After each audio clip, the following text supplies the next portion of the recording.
Martin Jack. Thank you very much, Simon. Me and your Bob call you Martin. Yeah, thank you very much. Jackie, thanks for coming along. I think everybody will know you as Jackie. Probably that'll be a surprise to a few people that your real name's Martin Jack. Well, maybe. Any middle name? No. No, not that you're admitting anyway. No, not at all. No. Honestly, can you afford it? Jackie, we were. Thanks for coming over here this morning, by the way. To Paul, coming into enemy territory like this. There's no such thing. Very brave of you. It's a friendly rivalry. Remember, get your water in the picture here. Yep. I would just like to thank Simon for the water and the cup. It's the only cup Giffnock have got this month. As you'll find out, it's not. The ladies did win the Scottish Cup. Oh, of course, yes, the real competition. Yeah. Jackie, walking football. Before we go back and have a look at your career and whatnot, walking football. What did you think when you first got told about it? When was that? I think the first emergence of that in my head was probably about 5-6 years ago. Okay. Two guys that I'd played football with at Westlands, Dave Watson was at Ayr United Academy, and Lindsay Easton kind of floated about, and they were trying to encourage me to try down to Ayr United, or Ayr as it was, for walking football on a Friday night, have a bit of a laugh. So you could have been an Ayr player? God, I could have been an Ayr player. Anyway, just for a number of reasons. One, I was used to travelling involved in a Friday night. I didn't fancy it. Secondly, I just couldn't see what walking football had to offer. Right. And it was... Were you in football at the time? Were you? I've been with Giffnock since '96, so it's what 26 years, So I was interested. Curious. I was coaching young boys. I was in the youth set up at Giffnock, and I was getting playing time with them at the end of the sessions, and I felt that was enough. But now that we've started Giffnock's soccer centres. What age would you be then, Jackie? I would have been 59. I'm 64 now. Right. So this would be sort of 59, 60. Okay. And looking back, the biggest regret is that I didn't start this 10 years ago. Right. It's just, I love it. So you never did go down to Ayr to try it? No, I never went down, unfortunately, Dave, Lindsay. I never had this. Or did you go and you never get in the team? And that's no. I don't think it was a bit of that. There probably would have been a kind of substitute taxi for Jack kind of thing. But no, that wasn't part of it. And as I said, once we got walking football up and running and played. So what changed then? You never went to Ayr to try it. And you thought, I'm not ready for walking yet. Yeah. When did you start? When was your first game of walking football then? It was actually with you guys, thanks. That was your first? So what happened was the club, Giffnock, had an AGM, and we were going through all the sections that we had at the club. So we had preschool, we had obviously primary, academy. All the levels? All the levels. The women's football was taken off, the girls' football was taken off, disability was there, the vets teams were there. And the one group that wasn't there was what happened after vets. Right.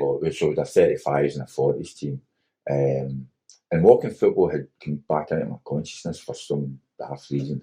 And I volunteered to say, look, I'll investigate it. And then I spoke to Gary McLean, who turns out used to play in the same team, not at the same time as me. Oh, the Ayr connection, the Ayr Mafia. The Ayrshire Mafia was kicking in. And I had a long conversation with Gary, and he was very, very positive about it. Went back to the club, said, look, I'll do this. And then approached you to see if you could help me, and thankfully you did. So that's it. That was your start. That was your first game of walking football. That was first ever game of walking. Because I thought you knew about it, and you were just using me as a stranger to come in and get a wee bit. No. That day. That's just over a year ago, Jackie. Because of COVID, it was April 2021. So about 16, 17 months ago. Yeah. And that Sunday morning was the first. There was a good turnout as well. Yeah, well, again, it was maybe, I can't remember exactly. I remember Gary gave us a hard time for showing the photograph of us all together. Because we were all running about. No, Because of COVID. Because of COVID. Yes. And I remember there was a wee bit of angst that time because we were too big a group. Yes. Although we're running it outdoors, so we got away with that. But that was the start. Because we were doing wee interviews for you guys. It was there for the Fergus, for the newsletter and stuff. It seems a lot longer ago, doesn't it? What a year. Maybe that's age. Maybe it's just age. It makes it that's true. What a first 16 months you've had, though, 17 months. Yeah. I think really come on. But we'll come back to that. Okay. Because Giffnock is a thing now. Yeah. And not just the walking football. The Giffnock Club has moved on over that period. But let's come back to that and get most people probably won't know what you do for a living, Jackie. What do you do now? Well, I've got my own event management company. So we organise business events, so it's conferences and seminars. Nationwide? Nationwide, UK. Probably the biggest gigs that we've got right now are down in England for organised crime. I just like to say that it's on the... You're organising crime as well as events? No, we're organising... Can I get my notebook? It's for the law enforcement, the law enforcement side of things. So we do a lot of work for law enforcement. But you do a name for those events. We used to call them jaunts. Joints. Aye. Yeah. I don't think we're allowed to use that word anymore. It's part. And funnily enough, I used to organise a lot of jaunts. Football trips, bowling trips, fishing trips. They were real jaunts. Yeah. I think it's probably part of the reason for doing the walking football as well, that you get used to organising what you've got to do. Yeah. And as I said, our work is primarily public sector organisations, local council, Scottish Government, said the UK. And is it picking up again, Jackie? Because that must have been... Some of it is. COVID killed us. Yes. That... Hence the walking football. Hence walking football gave me something to do. I think definitely there is a move back towards face-to-face events. Yes. I think people kind of get fed up with Teams and Zoom calls. There's a kind of hybrid thing developing, though. We're organising a thing for the 23rd of August for a drugs thing that I do with LEAP, the Law Enforcement Action Partnership. It's about drugs policy. But we're having an event, and it'll be the first physical event we've had as LEAP Scotland, because I only invented it a year past in January. So I've never been able to get together. But now they want to have it, and we're going to have it in here, in the hub. But we're going to bring Zoom on the big screen and have people from down south, America, even LEAP, Australia, LEAP's all over the world. So it means we can have a hybrid event of live and digital. Yeah, I mean, for us, it's probably a way forward because you can engage more people. Yeah, that's definitely. I think if you go back to the joint one, there are people who want to meet face to face for a variety of reasons. And it does form relationships properly as well. But the hybrid model enables more people from different international directions. I tell you who had this discussion with just last week was Sporting Memories. All right. Because during Zoom, Jim Purvis, during Zoom, during the COVID, they did it over Zoom. Yeah.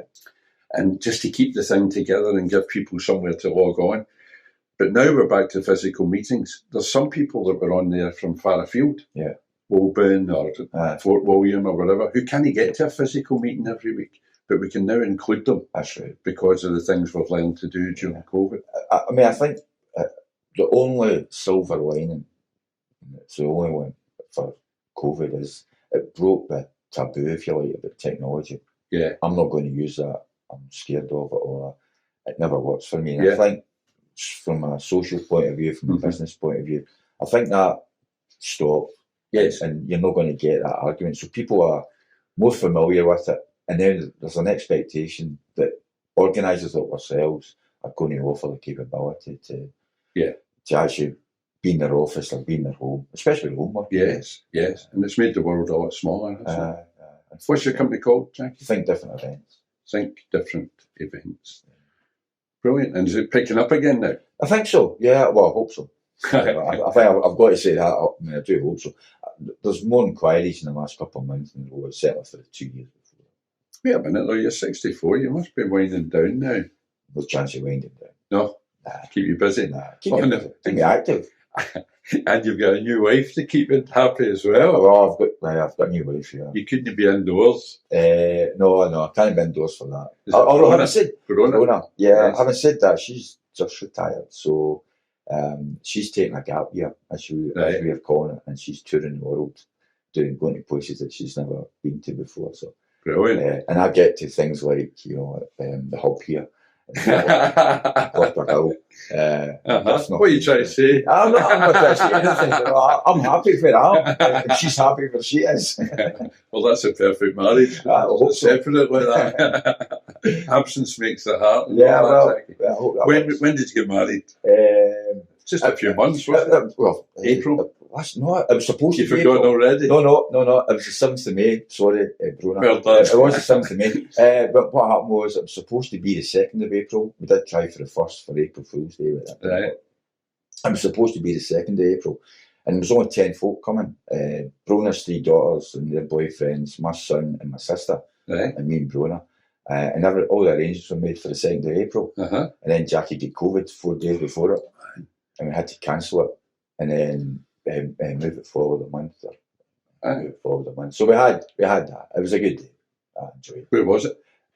Well, we ended up, it was in the registry office in Montrose Street, but then we went to the Butterfly and Pike in Bath Street, and that's, I just did a wee private room. It was downstairs, is it? No, we was upstairs. Right. Upstairs, it was awful. Recommend it to anybody who wants to get married. You're married again. It's well worth it.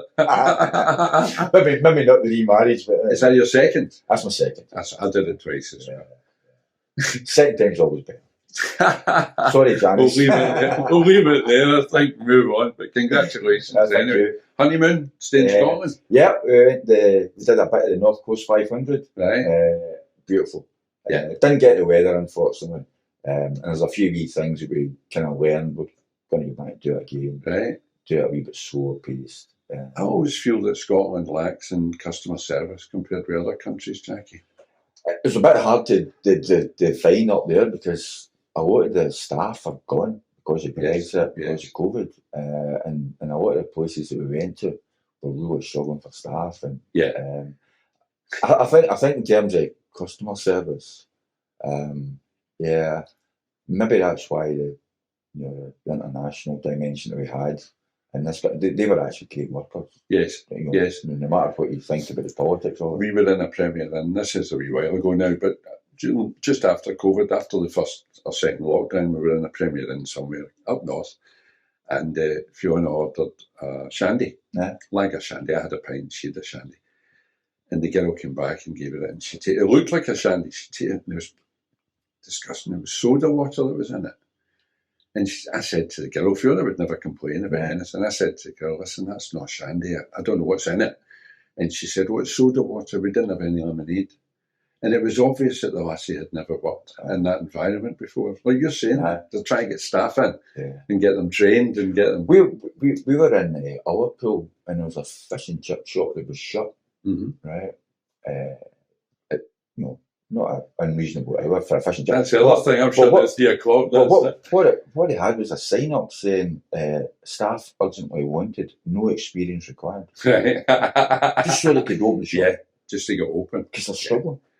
That's the other thing in Scotland, isn't it? We shut at 3 o'clock. Yeah. There's a busload of tourists passing through. No, that's our break. Whereas you go abroad and they're there 24/7 to try and get the cash in. Just a different environment. Anyway, back to the football. So obviously you haven't been coaching Giffnock for 26 years without having kicked a ball before that. Yeah. I'm asking because it's not obvious when I see you playing at the tournaments and stuff. What was your football career, Jackie? What was? It was mostly amateur. Did you play as a boy at school and stuff? Played a bit of school football, youth football, what everybody else does. Grew up in Ayrshire, so we had grass parks. We were the posh boys of Ayrshire. And I suppose the anecdote I would say about that is we played a Scottish Cup tie. For school, yeah. Secondary school, what schools you go in? St Mick's and Coram. Right. And anyway, we jumped in the school minibus, sorry.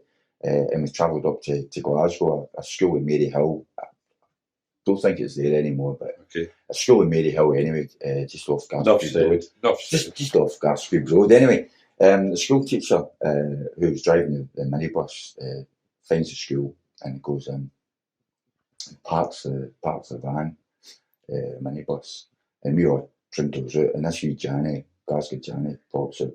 Oh, you, get that van off my park. And we're walking about in this red blaze. Oh, of course. It was just red. There wasn't much blaze on it, and there was broken glass everywhere. And we lost the game. You never played on that? No, we lost the game in that first 30 seconds. You're all, in your heads. Aye, in my head, it was like, we don't play this. Of course, as a defender, you can sliding tackles in the grass, that's all right. Sliding tackles in the blaze. Different world altogether. You do it once. And the bounce of the ball was amazing, wasn't it? So we didn't win that Try to game. pass them all. Did you ever play in Black Ash? Aye, I played up in Postle once. And again, Canary maybe? I can't remember. Springburn had the Black Ash. It was a Black Ash part, and I was playing with a team, I think it was Sammy Dow's Sunday League team we had up there, and we played this pub team up in Postle, and it was dishing it down, absolutely hammering it down. And at the end of the game, we're all soaked in black as strips, and the manager says, "Guys, don't take your strips off, right? Get into the showers and wash them for me." So he had us in the showers with our strips, washing the strips, taking them off. So washing up powder, it was not washing up powder, but that was how bad it was. It was like coal miner stuff. You were black. You were black. And skint knees. I've still got skint knees. They never healed really. I know. Happy days. Happy days. So it's mostly amateur. And when you left school, did you go to university? I did. Somebody tried to put me into being an accountant. Right. Took me a while. You escaped? It took me a while to escape and realise. We've got a few. You've got one over at Giffnock. Is that just a token? There's a few. No, there's a few over there. There's a few over there. And you'll always have the right number of balls and stuff like that anyway. The cones and all that. Well counted. Got to have a receipt for everything. I'm actually surprised you don't have to have a receipt for a pass. There you go. A pass to you. I'll invoice you for it. So there was things like that. Wasn't it for you anyway? No, that wasn't for me. And I'm just a people's person. I just want to have a bit of banter and a bit of chat. So you can't have that in accountancy. Because you need a debit for every credit. And basically, from that, I ended up in another company and did a wee bit of computer programming in the early days for schools. And then... What year are we talking? That'd be 82 or so. So that was the start of the computer? That was the start. It was BBC Micros and Sinclair Spectrums and these kind of things. I remember the words. Jackie, to put this in perspective, about 1982, I joined the Serious Crime Squad. I was only a boy. I was only very young. You've aged well. And they asked me to go on a Holmes course. That might mean something to you. It means nothing to me. But it was a home office computer system. Murder inquiries, we used to use a big carousel. And that was the index system with wee cards. That's right. And you would write Reggie numbers, witnesses, statements, everything went on these index cards. And the office staff all sat around a big table and it rotated. And they would take cards out and update it from statements. And the investigating officer, the super or chief super, would have to interrogate it and say, I need to know this, I need to know that. So Holmes replaced all that.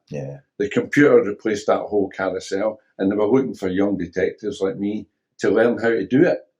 And I said, computers never caught a murderer yet, and refused to go in the course. And since then, I've been an IT imbecile. Whereas you did the right thing and went and learned the basics. I think I learned the basics. I mean, the technology's moved on. Leaps and bounds. We could never imagine in '82 what we'd be doing just now. No, that's true. That's true. It's the way it is. 40 years on, I'm still struggling. It's more than that. That was really nice to me. Aye. So, computers, and is that the road you went down then? Technology, really? Doing technology, we had to, it was an education agency we worked for the government, and I ended up training teachers how to use computers. Right. We got a team together that went around the country. Because it was also new then. Internet by that stage? No? Internet was just starting. That would have come about. So we did some offline computer work. It's a bit like you go to Spotify, you download it, but you download it offline, so you don't need internet access. Okay. So we done the same with internet. We were downloading materials, putting them onto CD-ROMs, Right. and then dishing them out, and then training teachers, and then obviously when the This is the days of dial-up as well, of course. well, dial-up, The noise. hopeless. Yeah. And then from that, I started working conferences, and I just loved it. You know, like you come from For a company. yeah, for the same Yeah. agency, Right. and then you know you're looking back and where you could have been an accountant wasn't for me. No, None that's right. against accountants. You just need that kind of mindset, That's right. and I was enjoying what I was doing, and that was half the battle. Yeah. And then And you'll be good at something if you enjoy it. You'll thrive. Time flies by. And then after 24 years, I took a redundancy package to set up Think Different. Right. Still had a few contacts and contracts Of course. that I took with us, and that was great. Enjoyed it. But you know, doing your own companies, especially a big company, Yeah. you know, there's ups and downs. And there's been a lot of ups. There's been some downs. But at the end of the That's day, life. Yeah. you just go in there. You know? Yeah. Wake up in the morning. What am I doing today? Yeah. And because of your IT skills, you met Brona. I take it was an online. Yeah, it was no, it wasn't an online thing. No, we actually worked together on a we kind of worked in the same agency and met that way, kind of thing. Right. She's good at technology as well, but she's good at going on holidays, thankfully. So it wasn't a swipey thing. No. There wasn't this kind of like blind date type thing. No. Brilliant. So the walking football, so coaching for 26 years with Giffnock, got all your badges and all that. Yeah. What led to that, Jackie? Why into the coaching? Because you've got your own business, so obviously you're working hours. You know, you're putting in the hours that you need to put in. At the time, it probably like a lot of coaches, you know, it was a dad thing, you know. So my son was playing big. Right. So I took my son to Giffnock, and Lindsay Easton, who I think I mentioned earlier about trying to talk me into walking football 4 or 5 years ago. His son Brian, who is now, well, certainly he was with Hamilton, Burnley, Dundee, St Johnstone. I think he's back at Hamilton now. So Brian was there, and Lindsay was a coach. And as soon as he saw me come into the car park, he more or less said, "Yeah, you're in with me." Yeah. And there was a couple of other guys, Dave Forrest, that was with Westlands at the time, and so I knew a few people. Yes. And that helped. I loved it, you know.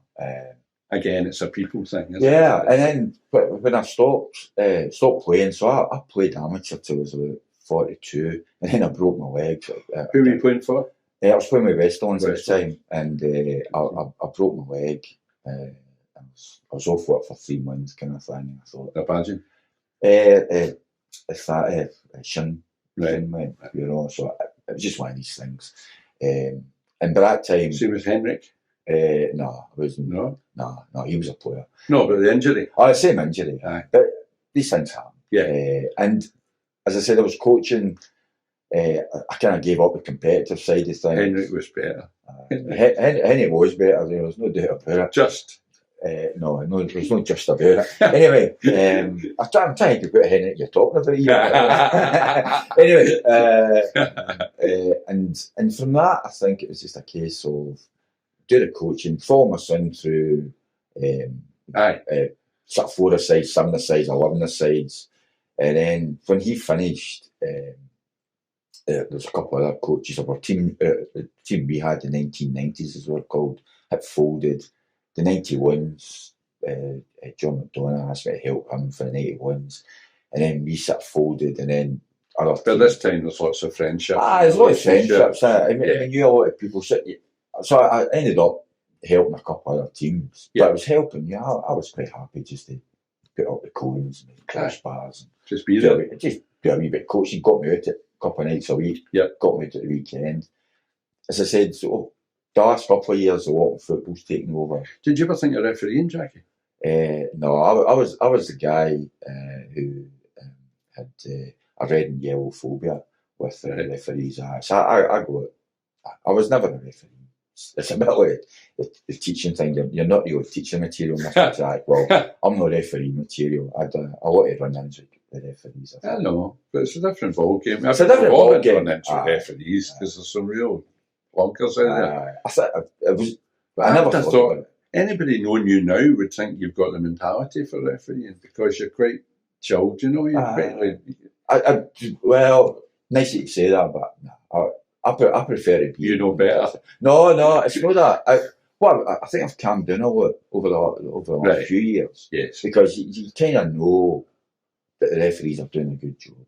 They're doing their best, and you know, the argument has always been without a referee, you can't have a game. Mm-hmm. You know, so I've taken that approach the last few years. Mm-hmm. What in football, we've got referees, as you know, in the league games and the cup games, and again, they might not be the best, but you'll never have a game without them. You'll never have a fair game without them. And I know that, you know, they get their decisions right or wrong, but they do it in the best. Mm-hmm. You know, they do what they think's right, and you've just got to let it go. Mm-hmm. You know, don't waste. So they're not going to change their mind, then? No.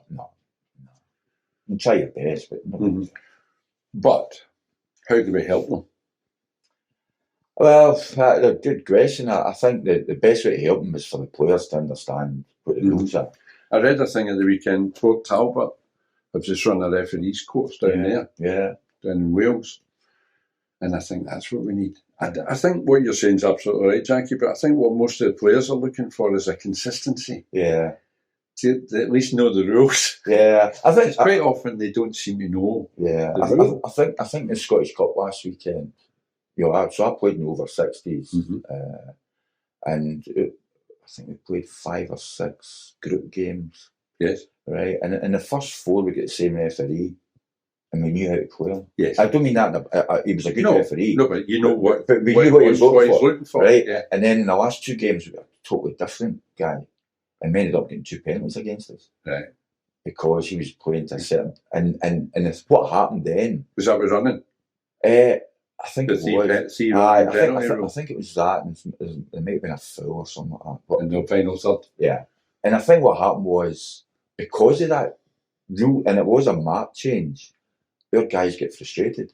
Yes. Right. So if we'd got that referee for all 6, we would have known how to play him. Yeah. And that would have said, well, because we went from somebody who was a little bit more lenient and flexible, let's say, to somebody who was aware to the law. Got the frustrations out in the guys. Yeah. So it's a referee's course for consistency.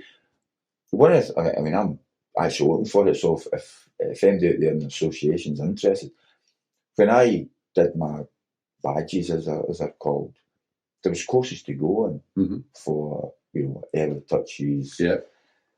The transition from 7s to 11s, adult youth, all that kind of stuff.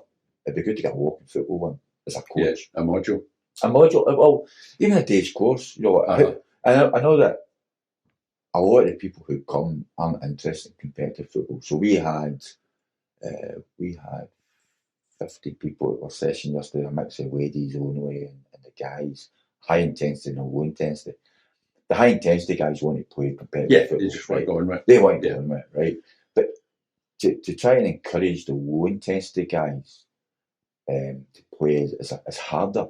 And what it would have been nice to do is actually not have just a straight into walking football set, but actually a training session. Yes. We'll try this will make it more enjoyable for you. And maybe even we have view it's not about making them better football players, but actually making the best use of the 90 minutes you get through health and well-being. Yes. And I think that's just maybe a series of drills that they'll actually enjoy.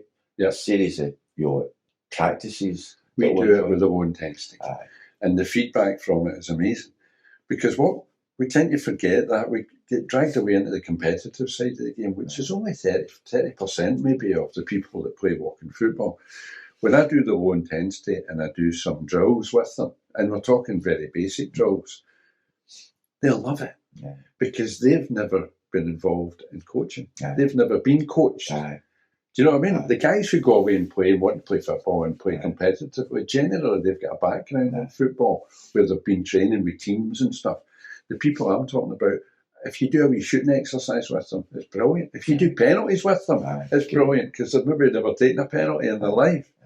And I make it competitive at the end for the penalties, like you would. Oh, I have to. And it's like scoring a goal in the World Cup Aye. if you get a penalty for them. Aye. So that's very, very important for what we do. I think it's, you know, as I sort of look at our squad, the pool of guys that come along, there is that high intensity competitive stuff we spoke about.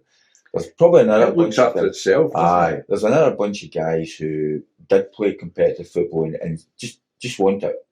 Walking football, but it is. But they don't want to get hurt. They don't want to get hurt. Mm. And then there's guys who just come along and just want to get fit. Yeah. You know? And be part of it. And be part of it. But the best way to be part of it is to understand how you get to that next stage of you're being able to play. Because with the best will in the world, no matter what level you play it, you want to pass back. Yeah. Right? Yeah. You know, so if you pass it to somebody, you want to make sure they do the right thing with Yeah. it. Right? At least control it. Aye. And what happens is the guys who can't really do that well, exclusion is the wrong word, but they don't get included as much as you don't pass the ball to them as much. You know, and it's difficult for them. We have a special session on a Friday. It might be the only one of its kind where it's specifically for people that maybe their carers bring them or people that would never normally get a game of football. Yeah. And although the football itself is not important in the slightest, the game is very important to the people that come along to it. But everybody caters for them and gives them a shot and gives them some leeway and passes the ball to them because that's what it's for. Very powerful as well, what it can do. So, you're not going to be a referee. Let's look at Giffnock over. I need to pull you up here. Yeah. I need to disguise you here. Because I came over a year ago to that first session that you're now telling me was your first session as well.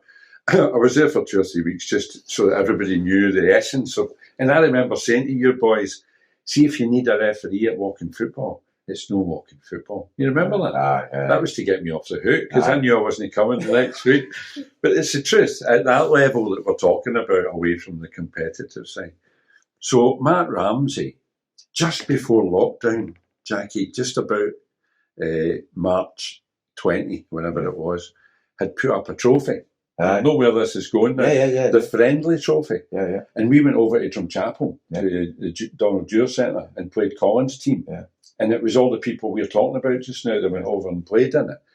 And we get beat by a goal on aggregate, as it turned out, but they kept the trophy. And then we got them back to Pollock after lockdown. So it was the longest wait for a return match. They had the trophy for 18 months. It's the only way they'd ever get it, of course. And we beat them over here. Comprehensively, I think, by 2 goals. And we had the friendly trophy again. So I thought, well, Jackie's new team, that would be good to play Jackie's new team for the friendly trophy. And we did that at Giffnock. That's right. That was our first friendly. Yes, at Norwood. And I remember Russell getting the player of the tournament and all that, Russell Swanson. We hammered it, did we? Yeah, you hammered us. Yeah. I never pitched it right, because I always try to pitch it so it'll be evenly matched. No luck. But then you came back over here. Now, Matt's idea with this trophy was that it would pass around all the clubs, would get a wee shot of it, because it's the friendly trophy. Yes. And we've been unfair. You came over here and brought your A squad. You came over here and won it back, comprehensively, I might add. And I handed it to you at the back here. Jackie, I never thought that would be the last time I'd see the bloody thing. No. Is it lying in your cupboard at home? Have you sold it? Have you pawned it? No. Bought a player? No. I buried it? No, actually, I wrapped it in bubble wrap last week. No, I kid you not. No, this is true. So last week, moving? No, so Giffnock, as you know it, was at Norwood. Yes, that's right. That's all the road. Dunbrett Road. We were there, and we were there for a number of years. Grass Park again. What is it with you in Grass Park? Grass Park's the only way to play football. What I would say, this is a prediction. This is a prediction. You'll have to replay this in about 30 years' time. So my prediction is that in 30 years' time, you'll have far less players at 40 and 50 playing regular football because they've grown up in the Astro. Right. And the knees will be guffed. Aye, the joints, other joints will be guffed.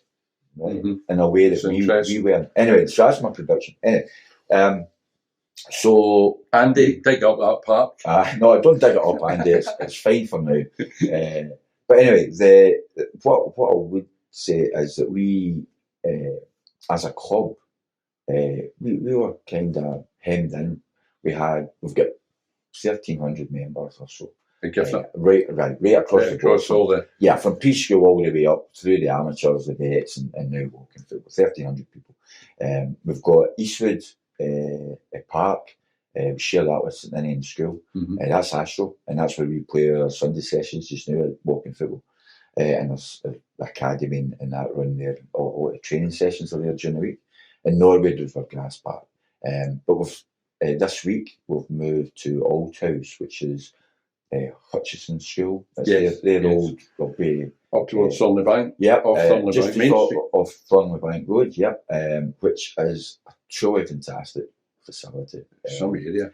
It's got a possibility, a potential for 4 big grass parks, which I'm looking forward to, and 2 massive Astro parks as well. And the club are working to get funding for that, and some of it's in place, and I know there's some more to get. So you've taken over the running of that facility? Yeah, it's a switch. So Hutchie have moved to Norwood because it's close to their school, and they bought the Craig home. And they don't need that space? I don't know what space they use. So anyway, we've switched that over. And getting back to the Friendly Trophy. Wait a minute, if Hutchie not got up at Craig home, they bought Craig Cross Maloof as well? That's their school. Right, and the big parks there. They've got parks there. I don't know enough about Hutchie, so apologies to the guys watching you. That's where you see the sign. Yeah, so Craig Home School had a just facility off Higgs Road, and they folded. Right. And Hutchie have bought that. So their plans would appear to be Hutchie at Pollock, and that's going to be Norwood and Craig. So it's a benefit to them. It's an immense benefit, and I don't think there's any kidding ourselves on. We've got something that we could never have dreamed of 26 years ago. The facilities are fantastic. Still a bit of work to be done on them, but it's like tender love and care work. And over the years, I'm pretty sure folk will be, hopefully inspired by what we have got there. And anyway, get back to the buildings. There's a meeting rooms. There's a key events getting there's a function suite. There's a cafe. It could be a potential bar area. And you have the housewarming.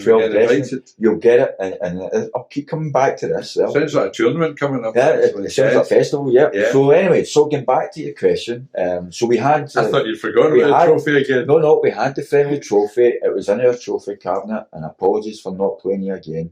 That's what I was thinking. But I did wrap it in bubble wrap, and it's still in its box somewhere in Old House, and we'll unravel it's lost now. We can't No.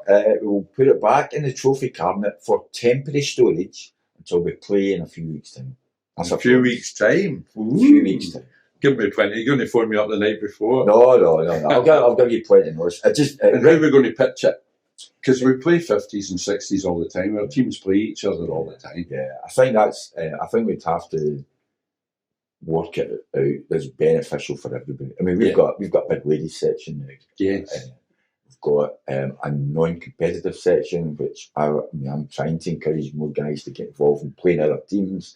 Yeah, it's a difficult. We'll have a conversation about that. But there's no point in us playing our best teams, and you know what it's about. What we. And the reason I'm saying it's a few weeks away is... It wouldn't be fair, because we're Scottish Cup winners as well. Well, I'll bring the ladies team out and they'll hammer you. We've still to align the parts and get them all lined and set up. So that's going to take... It's going to be in grass? It's going to be grass, See, it's got to be over 2 legs. Well, we haven't got Astro facilities at Old House. Eastwood would be difficult because we're That's the thing. It's a novelty actually for the lads to get a wee game on grass. As long as it doesn't rain. Yeah, well, I'll sort that. I'll be a few weeks away. And my promise to Port right now is the friendly trophy, right, will be played in the next few months. That's a promise. And if I break that promise, right, I'll bring the trophy back and give it to Simon anyway. I take it as well. We can play in Subbuteo. It's a big gap in our trophy cabinet. Yeah, we'll get somebody that's good at Subbuteo and they can play, right? Fair enough. We need to be good at some. So, Giffnock over the last year, I mean, you pretty much, what I was going to ask you about was this growth of the club at Giffnock, because Paul had been under Paul United. Yeah. And I remember you coming over here a year ago and spending huddles with Andy, talking to him about what he's done here at Paul United. So, and we've now got Nethercraigs across the road. Right, yeah. That's in place. It's starting to happen now for real. It's getting a bit scary now. And that's the same for you guys. Have you got a lease now? Yes, so it's 25 years or 60. something. 60 for good. I think it's 60 years. I might miss the party at the end of the lease. Well, a bit of work alone, but I don't. But what a foundation for the club to grow. Yeah, I mean they've been going since 94, 95. You know, so Eastwood was a great benefit to us. Norwood was a great benefit to us, and this is taking us next step. This is the next step. Yeah, because you could have a social club there as well. Social activities definitely. But the other thing about it is that we can have so much more going on in the one space at the one time, and everybody. It does become a genuine home. I think over the years, our home parts, for want of a better term, have included Huntly, Overlea. Yeah, yes. I see a movement. It's like a campus, isn't it? So this will bring a lot of it together. The whole family together. The way we're growing, we still might need other lets, but it is a genuine home. Hopefully. Let's look a wee bit at that then, Jackie, because I'm involved in amateur football. I'm a treasurer of the Glasgow Colleges League. All right. And it's been pretty much decimated by COVID because there was no games for 18 months. And we've lost a lot of clubs. The Glasgow District Saturday Morning League has just folded. I don't know if you know that. And we've taken in half a dozen of the teams and some of the refs and whatnot, but you can never fill a gap like that. How do you see, from your perspective over at Giffnock, has there been losses? I know that Andy here lost the under-19s. He's lost a couple of teams. Yeah, we lost. Is there a gap there? Well, what I think what we've lost in the last 2 years is we lost 3 or 4 under-21 teams. Right. At least one under-18 team, possible, and we actually lost the under-19 Scottish Cup winners. So this team won the Scottish Cup, I think, when they were under 17. I'm not really sorry, apologies for not knowing the age, Jimmy. And I think it was under 17. They won the Scottish Cup, and they don't exist anymore. Right. Our 2002 team got to the semi-final of the Scottish Cup, and were due to play it the week lockdown was announced. And they were a really it was March. It was coming to that bit of the season. It was coming up, and they don't exist anymore. Because we were second in our league. Lomond Vale were second in the league, and there was a big debate about how we decided who was going to win the league. It just ruined the whole season, basically. Yeah, and I think it's going to be difficult to get the boys back as a group, because they lost the momentum to train a couple of nights a week. I think they found other things to do. They found other things to do. I think I talk about boys, but it might be young girls as well. That structure that was in place before COVID, like I'm out Tuesday night training, Thursday night training, I'm playing a Saturday. And the parents were in that. And then it needs parents to bring kids to football. And so I think there might have been a bit of a loss there. Certainly that. Sort of 17 to maybe 21, I think a lot of players, because they were on, by that time they're kind of self-sufficient. Yes. And they're kind of saying, it's groups of pals. It's pals. I think for a lot of them it was a case of, do I want to go to Tuesday, Thursday when I get an old man like me shouting ball at them, do training, or do I go to goals to play 5-a-sides with my mates? Among my mates. And that's, that's a hard argument. That's a hard argument. Do you want to play with your mates and have a bit of a laugh and banter, Mm-hmm. and it's all football for an hour? Or do you want to stand up and piss and rain, Muppet Mearns or whatever it is, and you're standing about for even 5 or 10 minutes trying to do a drill? It's breaking down because somebody can't understand it, you know. But I think now that the changing rooms are opening again and we're getting back to some sense of normality, I can see it coming back again. It will fill, the vacuum will fill again. Or the young guys, or the young yes. Yes, they'll fill the vacuum, but it'll take maybe 5 years. That's right, to come through, for them to come through. Because, and you've secured sponsorship now for Giffnock. What, is that just for the walking football? Just for the walking football. So we went out and through social media we were promoting the walking football, trying to get people in the area engaged. And I got a phone call from a guy called Robert Tripney, I think his second name is. Anyway, Robert phoned me up. Rob? No, well, maybe he is. Mr. Robert. It's Robert. No, it's Robert. So anyway, Robert phones me up and says, how do I become business partner to your walking football? And I said, well, talk to me. What is it you're looking for? We'll get that department. Aye. So you're talking to the right man. And I said, so who are you from? And he goes, I'm from Wattles Funeral Services.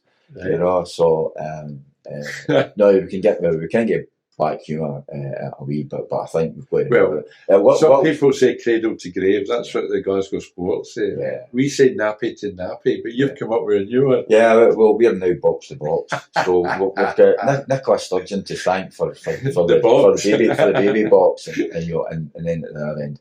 I think we've got to remember that as a sponsor they do provide an important service, but given our age profile, I think it's probably a good fit for us. Yes. And then as a result of that sponsorship, that gave us this rain jackets and that kind of thing. We then approached another couple of companies. So we've got CGI, they're sponsoring the ladies strips and One Stop. What do they do? They're an IT company. Probably would. And then One Stop Wind, who are involved in curries. Wind restaurants. No, they're not involved. No, they're involved in offshore wind farms and that kind of thing. And they're doing with over 50s. So if there's anybody out there want to sponsor the over 60s and we're non-competitive. Hey, which podcast is this? Anyway, but I think for any club, without business support, kind of stop. Footballs, bibs, week fees, and all that. And you can only, there's only so much you can ask from the people. Yes. And there's more and more charity tournaments now. Everybody's having a charity tournament. Everybody wants something, and you want to support it. Of course. That's the thing. But it lends itself to sponsorship, doesn't it? Yeah. Demographic. Yeah. So anyway, that's a help. But with yourselves and the other teams, I think what we do is pay as you go. Yeah. Because the rest of the club is subscription based, but they're getting training sessions and their games and that. What we do is, so if you want to come along, £3. Yeah. You get your tea and coffee for that. You get 90 minutes, whatever it is. I think you might be the first person I've spoken to in here, Jackie, that started their own session. Most of the people I get in here are players. It's the boys. It's the over 70s and Andy, who we call it United. Yeah. I had Karen McBride in last week. She plays with the Parkinson's. So all these kind of things that we're getting involved in. But I think you're the first guy that started a group from scratch and affiliated to Walking Football Scotland and became part of because most of my work is with Glasgow Life, as you know. So any tips for anybody out there that maybe lives in Oban or we've got a guy travels from Dunmalley every week, Colin, to play down here every week. For somebody wanting to start a walking football group, how did you go about it? I know you had the Giffnock family there, if you like. I think part of it is making it accessible. Try to pick a time that people might be available to play. Now, Sunday morning, so we got Sunday morning. That's for the Giffnock crowd. Yeah, that's for the Giffnock crowd, but I think what that does is it gives you a structure. You know, so if you made it say 6 o'clock at night, folk would get working that day. Yes. You make it a time you think people might be available. Now, you know, one of the reasons that people don't come to us is because they're golfers and Yes. they play their Sunday medals and that kind of thing. So that whatever time you pick is going to be difficult. That's right. There's the old film kick-off now at 12 o'clock on Sunday quite often as well. And you do lose players because I think, you know, if you're in an outlying area, one of the things you've got to do is say, you know, we just want this to be a bounce game. It's going to be mixed ability. Yes. No talent is required. No previous experience is required. Fitness. It's, you know, well, I think I remember when I was sort of doing some social media stuff, I was trying to say, I need a wee catchphrase. And I was looking through various other teams, what they were doing in social media. And I came up with this, somebody, I think it was down south, had get fit, get social, get football. Right. And I think, you know, for me, that's what that sums it up. So, I think, you know, people who are, you know, again, through the pandemic, COVID, you see them out walking, power walking, and that kind of thing. That's great. If they're power walking, they can play football. Yes. You know, all it is a ball at the end of their feet. So the get fitness side of things is great. The get social is important because I don't know about you, and when I was playing football, I'd never heard of health and well-being. Mental health wasn't a question. No, it wasn't a thing. But if you look back, the banter you got in the dressing room, the sort of social sort of contacts you made through football, whether you were kicking lumps at them in the park, you always, 99% of the time, you shook hands with them. At the end of the game, if you had a social, you'd have a pint with them. So the sort of social bit, the mental health and all that comes through the sort of walking football is really, really important because it gets people together, especially if they're lonely or if they're hard week or something like that. Team sport. You and I know that team sport is like that because we played sport our whole lives. But there's people in walking football who didn't play team sport and it's quite new to them, the banter. And you can see the delight on their face and being included in that. You've got to be careful. We have a wee session after the game here today at 1 o'clock when we come in. And you and I can hardly talk in here because of the noise next door. And it's just chatting and blathering and catching up. And during COVID, what I discovered was that nobody could share a car. So we'd have the football and then they would all go their separate ways. We couldn't come in for a cup of tea. And they would all go their separate ways and never knew each other.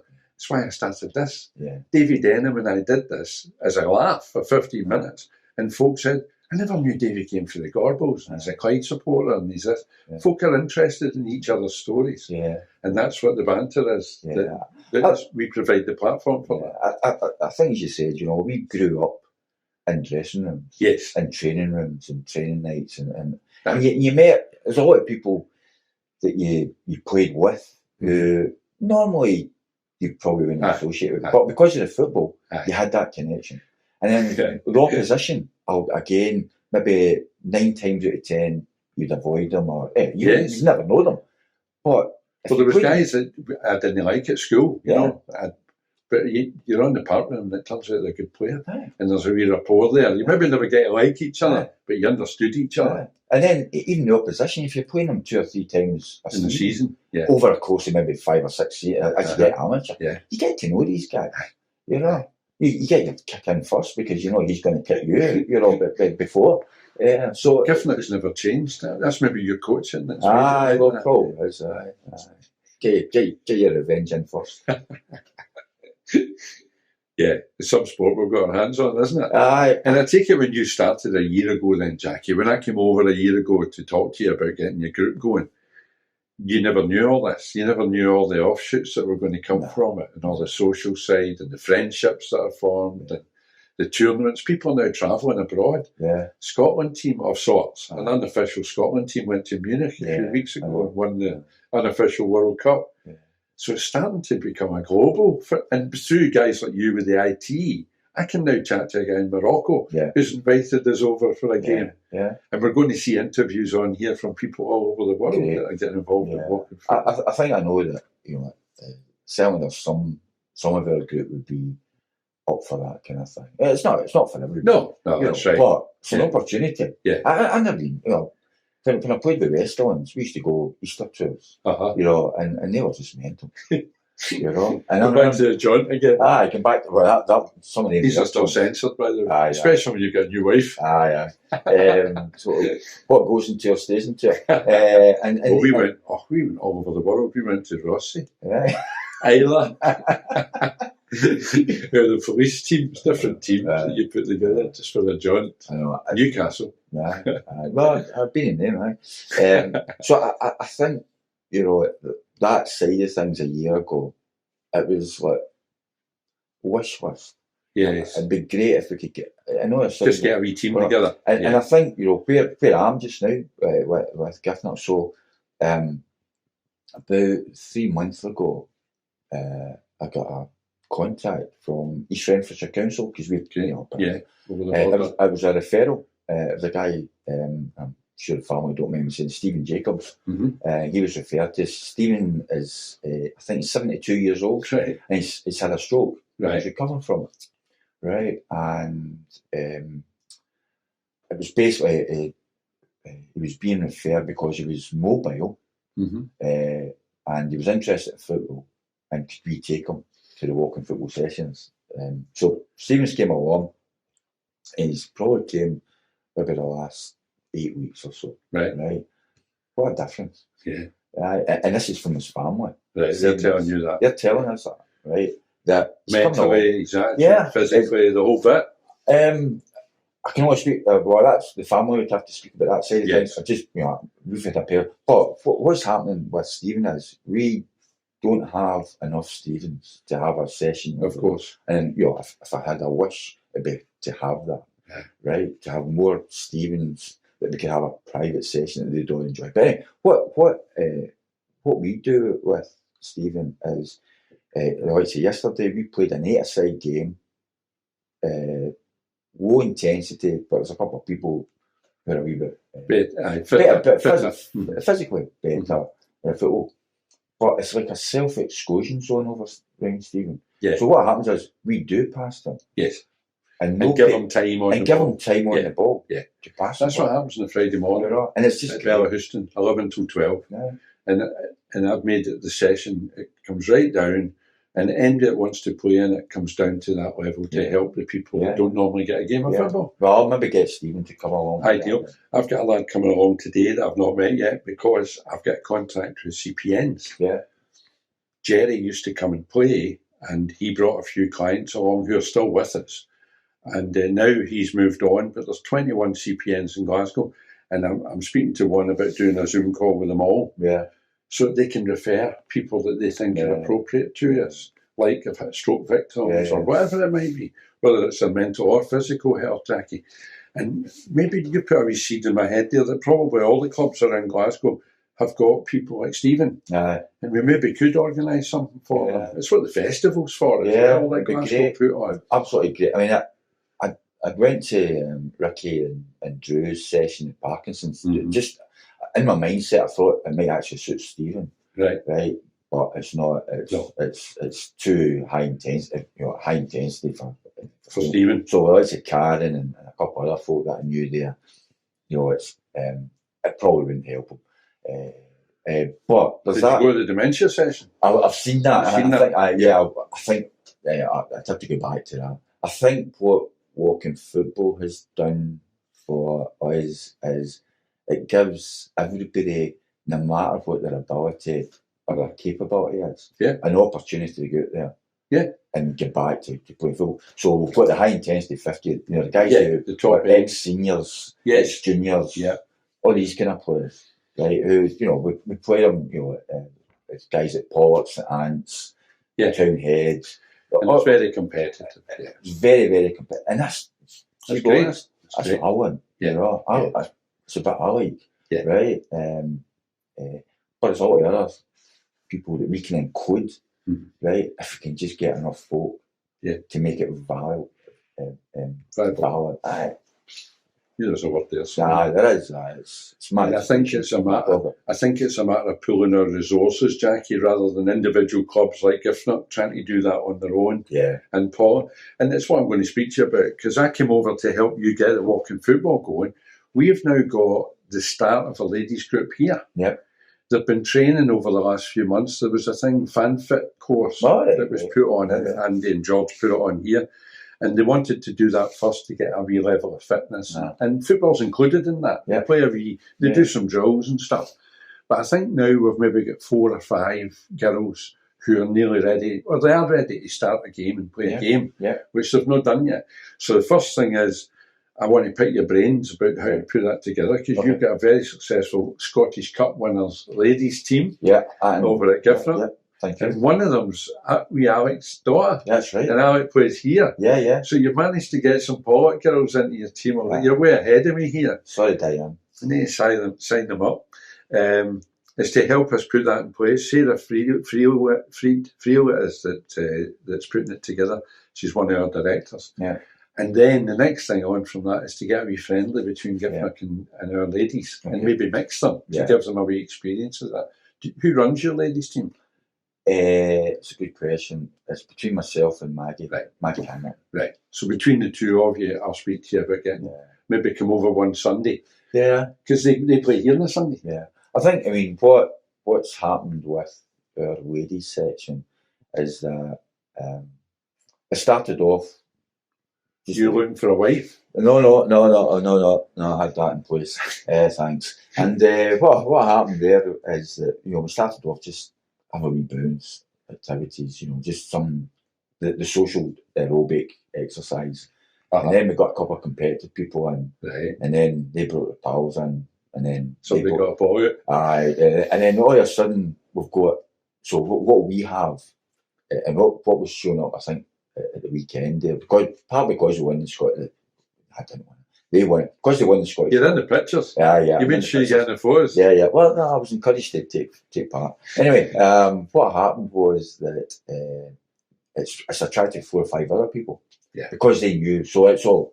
Yesterday's session was highly competitive. Right. And a lot of people, a few of the people, not a lot, a few of the people who came along initially. Too much. It's too hard for them. Aye. Right. So what I'm going to do now is split them. Well, in the same way we did with the guys. Yeah. We've got high intensity. Yep. And that is highly competitive. And then we've got this other group who is friendly, competitive. Yes.